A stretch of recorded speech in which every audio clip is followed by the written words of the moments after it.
Hello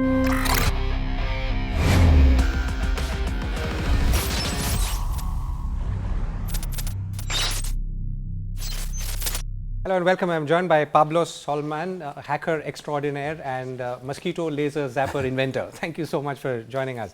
So Pablos, I'm going to obviously ask you about mosquitoes, big problem in India and the biggest killer in the world. So, but we're going to talk about that. Before that, how did you acquire this title of being a hacker and when did you start down this path? Well, I became a hacker by not becoming anything else. Yes. I grew up hacking on computers, and that's it's a little different than than other careers. It's like being a scientist, but without all the formal training and accountability. And so, hacker I think of as more of a different mindset and a learning style, and specifically around very technical things.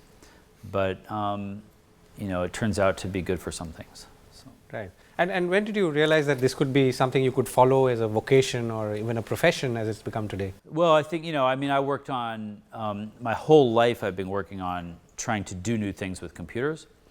And a lot of that just comes from just figuring out what's technically possible. And that's what hackers are doing. Sometimes they're figuring out ways to break things, sometimes they're figuring out ways to build things. But for me, that's really what it's been about, is figuring out what we can use these computers for. And computers get better and more capable, and they get new I think of them as like new superpowers every day. And so each time that happens, we have to ask ourselves, does this change anything humans have ever done? And sometimes you get a hit, sometimes you get an idea, a way to do something that's more efficient or more humane or faster, cheaper, better. So yeah. So what was the first thing that you did? Was it a build or a break? Oh man, when I was a kid, no, and it was a lot of breaking. The first computers were so slow and so failure prone that you basically were just rebooting all the time. And I would try something and I was trying not to break things, but they always broke. And so, yeah, I think that just became my normal operating mode. Right.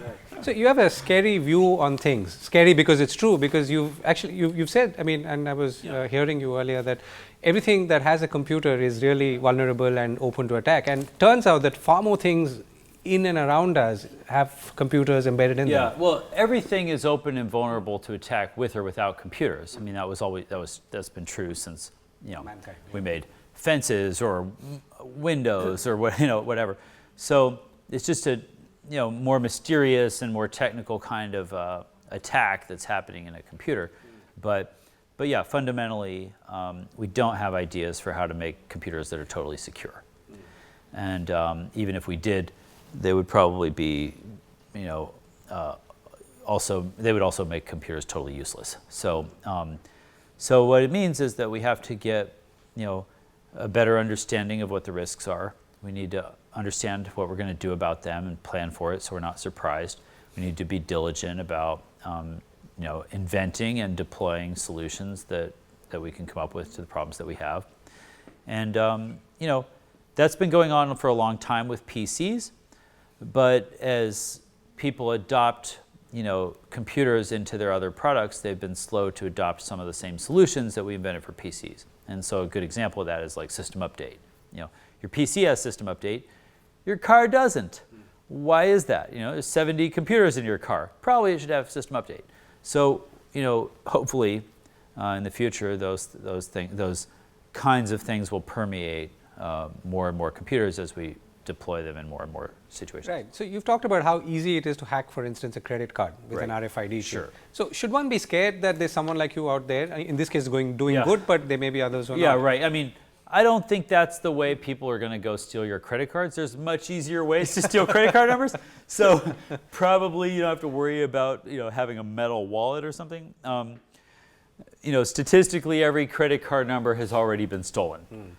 So if criminals get around to using yours, there's probably nothing you can do about it. Fortunately, in the case of credit cards, at least in most countries, the way the system works is you're indemnified against any fraud or problem. You're not going to lose your money. But that fundamentally means that the system is loaded with fraud. It's expensive to pay for that fraud. Somebody has to. And the way that it works in credit cards is the merchant pays for it. That means you're paying more every time you buy something, but it's, hidden from view so you don't realize you're doing it so much. Right. So what are the 3 areas that someone like me or any average consumer should be concerned about, thinking about on a daily basis as we go about our lives? Yeah, so in security we have this maxim, which is, if you're being chased by a bear, you don't have to be able to run faster than the bear. You just have to be able to run faster than your friends. Right.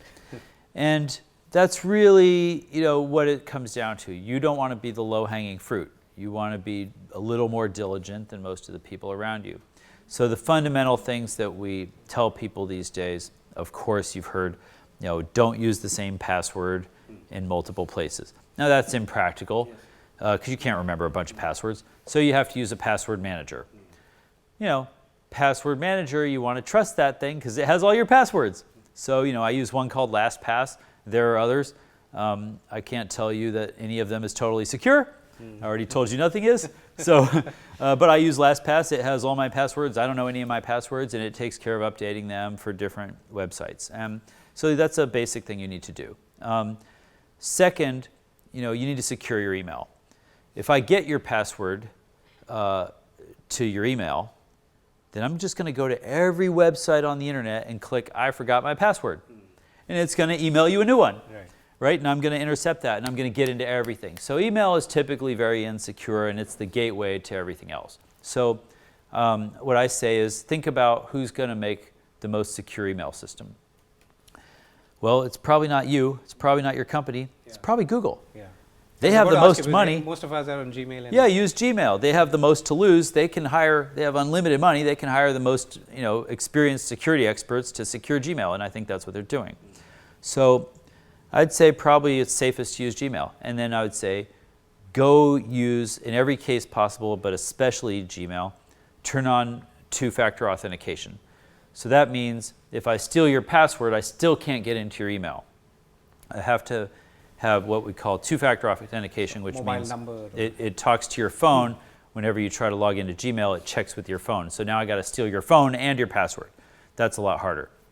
So things like that are really important for Gmail, for your financial accounts, and those kinds of things. Right. And then I'd say the third thing you could do is look, right now desktop computers are all really insecure. The browsers are running Adobe Flash, they're running Adobe PDF, and they're running Java. And these are easy ways to do remote code execution. That's ways for me to load code onto your computer that you don't want there. Most computers are taken over by some virus or another.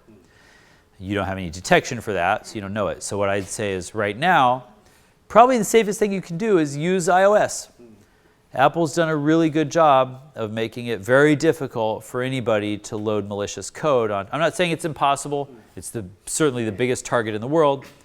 There will be hacks on iOS, but they're a lot more rare. And it's a lot more difficult. There's no Adobe PDF code on there. There's no Flash. There's no Java. And it's very difficult for me to load code in through the browser the way I can on desktops. And so I'd say do all your banking on iOS. That's probably really smart. I'm making that up, but it's probably the best advice I have right now. Right. Okay, so let me come to the zapping the mosquitoes part. Now, how did that come into, and you've done 3D printing and you want to print food. And I work at the Intellectual Ventures Lab. And what we do is we try to invent at a very large scale. We try to invest in inventors. We try to invent solutions to the biggest problems in the world. Now, we don't make any products or anything. All we do is invent. And so we're looking for big problems. Bill Gates asked us to work on malaria. So we tried to invent a bunch of ways to help with eradication campaigns, our ability to go and try and eradicate malaria, especially in sub-Saharan Africa. It's a big challenge, but this is a problem that still takes almost 1 million lives a year. Half of them are kids under 5 years old. This is the low-hanging fruit in global health. If we can solve malaria, we can save 1 million lives a year. And that keeps also a lot of people who are sick and things like that. So it's a really important problem. We're looking for important problems. One of our most famous inventions, can I have that water, is a machine that can find mosquitoes flying around and shoot them down with laser beams. And that's a way of intervening in malaria. and trying to reduce the amount of malaria that spreads. And we think that we can really improve things with some of these inventions. That's just one invention. It's not a complete solution. We need more, but we are working on more. But is it something that you could scale up? As in, could people be carrying around laser? Yeah, again, this device is made of consumer electronics. Right? These are all things that follow Moore's law. They get cheaper every year. And so it's still too expensive to deploy where we want in Africa, but give it a few years and hopefully all the components will get cheap enough that we'll be able to do that at a larger scale. So tell us about one more challenge that you're working on. Yeah, so what I think is probably will always be our most important invention is a new type of nuclear reactor called TerraPower. It's a reactor that's powered by nuclear waste.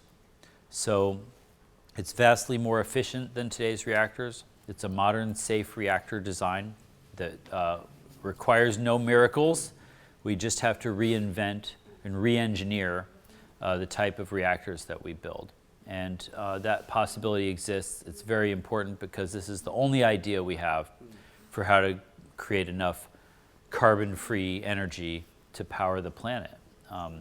Our goal and the way we think about it is to give every human on Earth as much energy as an American gets.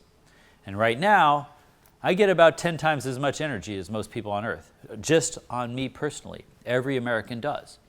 And so, if you look at the amount of energy used today and project growth based on, a few percent a year growth in demand, that doesn't get us there. That's not a comprehensive solution. That assumes that we're going to keep having this disparity between Americans and everyone else. And that's not the goal. We're not trying to save America, we're trying to save the world. And so to do that, we need to invent solutions to these problems at that scale. And so I think that while alternative energy schemes are amazing and we should keep working on them, solar and wind and things like that, if we want to really solve the problem at a large scale, we already have the solution. Nuclear fission is available, we just haven't tried in our lifetime to go engineer modern reactor technologies. So that's what we're doing, and I think that's the most important thing. If you solve energy, you solve a bunch of other problems for free. Yeah. Don't forget the mosquitoes. Mosquitoes are certainly a big problem, and they're carrying more than malaria, and we do want to solve those problems as well. Pablos, thank you so much. Oh, my pleasure. Hey, thank you. Thank you. Yeah.